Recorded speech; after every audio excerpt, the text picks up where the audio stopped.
everybody. Excuse me, it's Marcy. And I'm here. This is going to be a really quick video, but I wanted to show you this little trick that I learned from Sara at Sarita's Sales. I'm going to be linking her YouTube channel down below.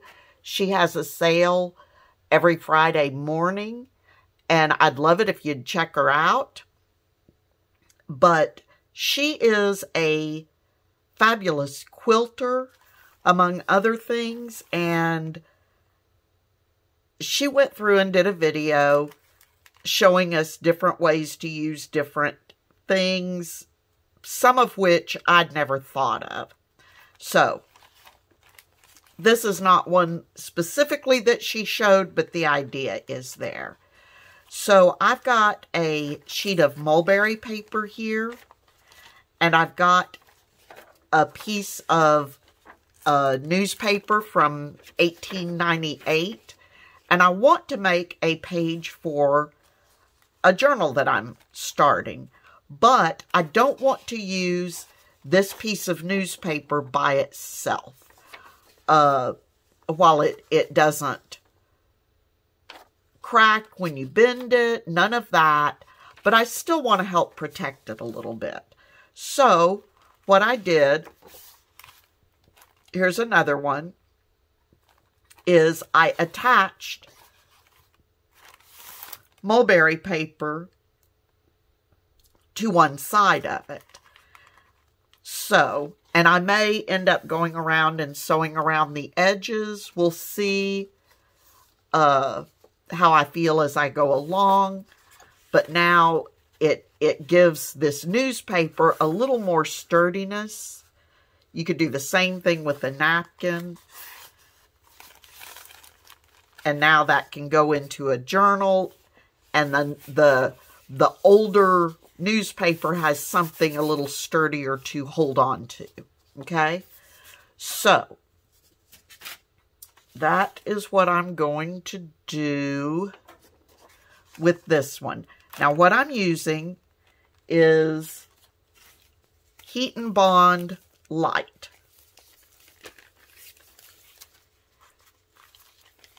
For this one. There is another Heat and Bond. I believe it's called Heat and Bond Ultra.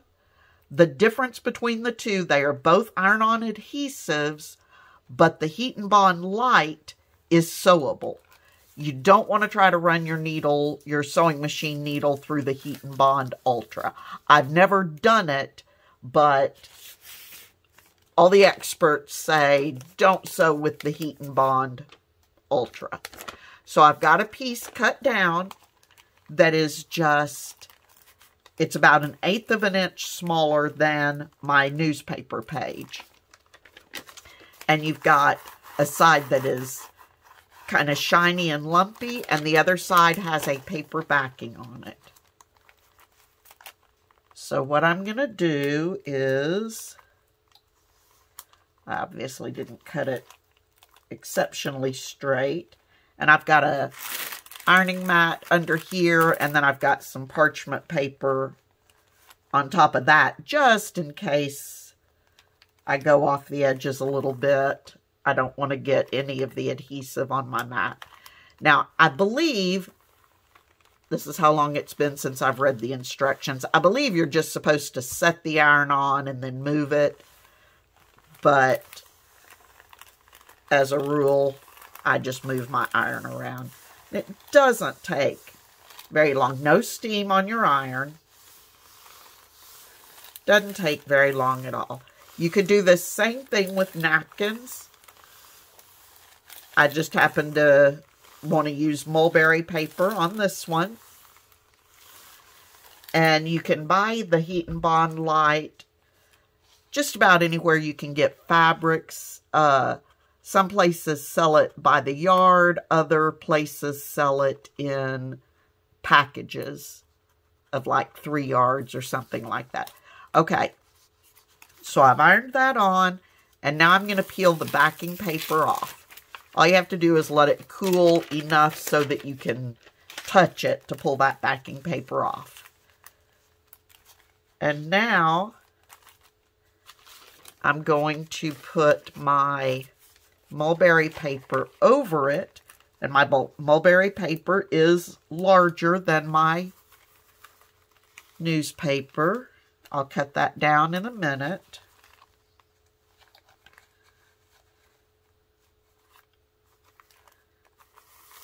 Be sure that everything's covered. And now I'm simply going to iron my mulberry paper. Now, I don't know if you can see it on camera, but you still see the slight image of the newspaper on this side. Let's not burn ourselves.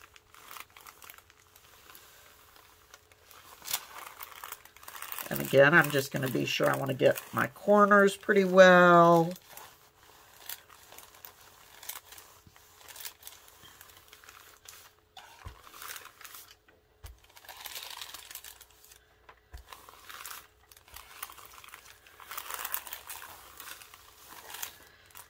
And now my mulberry paper is attached to my newspaper without having to use wet glue or anything that might wrinkle my paper or seep through. Nothing like that. So, that's one of my favorite go-tos to use for something like this. It does, because I have done it before, it does work great with napkins as well. So I'm just going to pull this out of the way and pull my cutting board out. Hang on just a second, doorbell rang. Okay, sorry about that. Now all I'm going to do is, if I can find, wow, I just had it, and I probably put it someplace safe so that I'd know right where it was. There it is. I'm just going to use my X-Acto knife or craft knife and trim off the little excess edges of the mulberry paper. Yeah, I probably could put this like in my guillotine cutter or something, but I doubt that I have the newspaper on there straight, and it is the size that I want everything to be, so, and the mulberry paper doesn't cut real well. Well, it doesn't cut well at all in my blade trimmer, so. And sometimes it doesn't cut real well with an X-Acto knife if you get a big piece of something in it.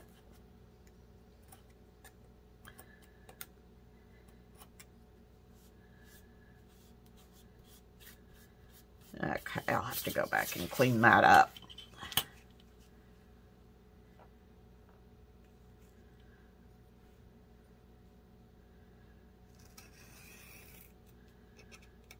Yeah, this particular piece of mulberry paper, my last one cut really well with the blade trimmer, or with the X-Acto knife, but this one has bigger pieces of stuff in it, so it's not cutting quite as well. There we go.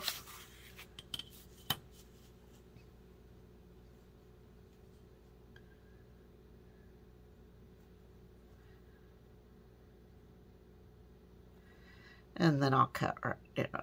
Well, I'll attempt. Oh, move my ruler a bit.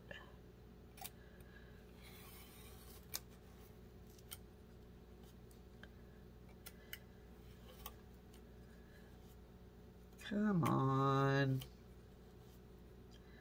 Just does not want to let go there.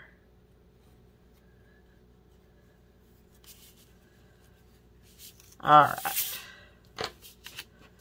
Then here in a minute I'll take my scissors and clean that up a little bit. But So there it is. Kind of messed up the bottom of this, but that's okay. I'll just distress around the edges a bit, and that is a big chunk right there. Distress around the edges a bit, and it'll be good to go as a page. And I can fold it. And just like with the other one, now my newspaper, I've got a pretty page here, but then I get to have some of that old late 1800s newspaper there, but it's sturdier now. So really, that's all I wanted to show you for today.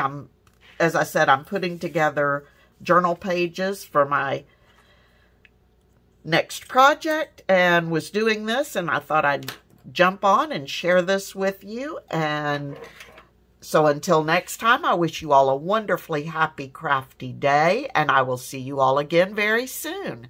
Bye-bye.